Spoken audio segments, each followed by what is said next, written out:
Welcome back. We're watching this stock today. Shares of OpenText rallying strongly today, up about 4%, but down about 6% on Friday as the market reacted to the company's most recent financial results, their fiscal second quarter results that on an earnings per share basis exceeded expectations.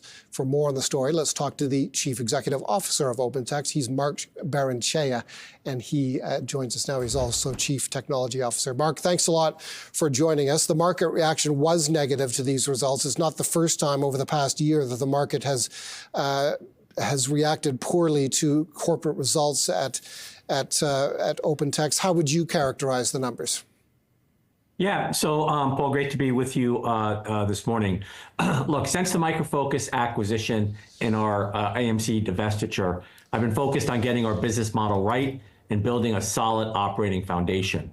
Now, we announced our divestiture about 8 months ago, and our number one priority was margin.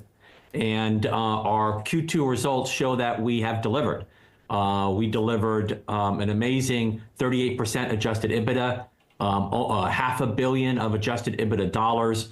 Our free cash flow was up strong to $300 million. Cloud bookings up 6%, a record cloud bookings quarter, $250 million, and our cloud revenue grew 3%. We've now declared a new number one priority for the company, which is growth. And I outlined our growth plans, and the market's starting to understand that we're tapping the growth pedal here at OpenText now that we have the operations on a solid foundation post the acquisition, post the divestiture. Why don't we just remind viewers what OpenText does? It specializes in document management solutions or software, but you'll do a much better job than I will of adding a little context to what OpenText does.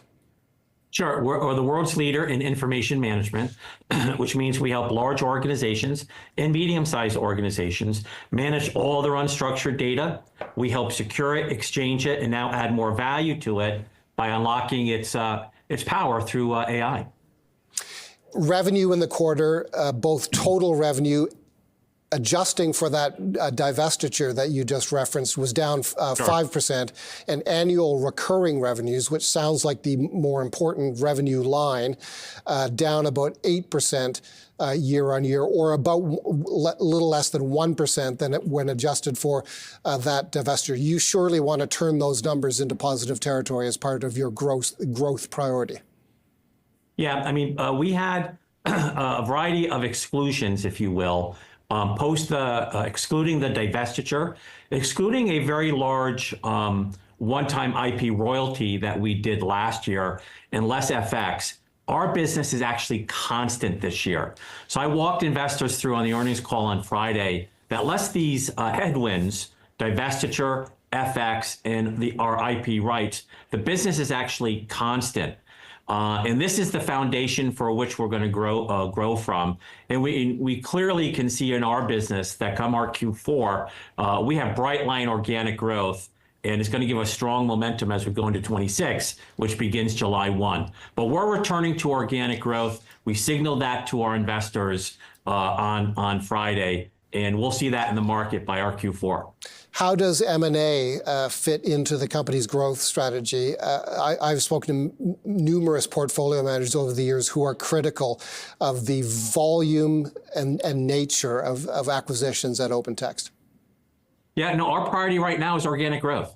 Less the headwinds, our business is constant. We're returning to bright line organic growth in Q4 post our large divestiture. And we're revving up our growth engine. We have a very large release coming to market next quarter called Titanium X. We have a very hot hand in content and AI that fueled those bookings, cloud bookings growth.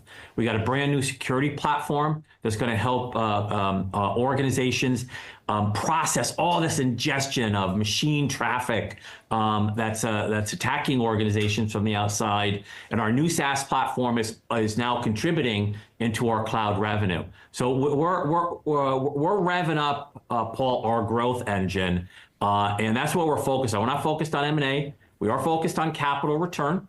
Over the last 3 quarters, I've purchased and retired near 10 million shares, putting $300 million of capital to work. So investors can expect us to focus on organic growth, cloud growth, margin, and capital return right now. Tell us more. You just referenced it very briefly. Your next generation Titanium X platform, which is about, I'm seeing 2 quarters away from delivery.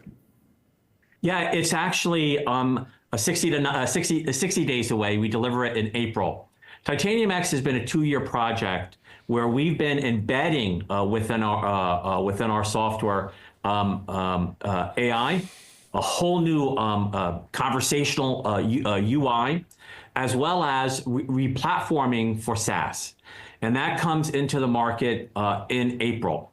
So we have an opportunity to engage 120,000 customers, and every customer is an opportunity to upgrade. If they don't want to upgrade, that's okay. We'll gradually bring up our maintenance prices, but moving to Titanium X, or what we call Cloud Editions 25.2, is a big deal for us and the top of our growth driver to modernize platforms, to lift them into the cloud, and to be able to turn on AI automatically. Mark, thank you for joining us today. We appreciate it. Mark Barrenechea, the Chief Executive Officer and Chief Technology Officer at OpenText.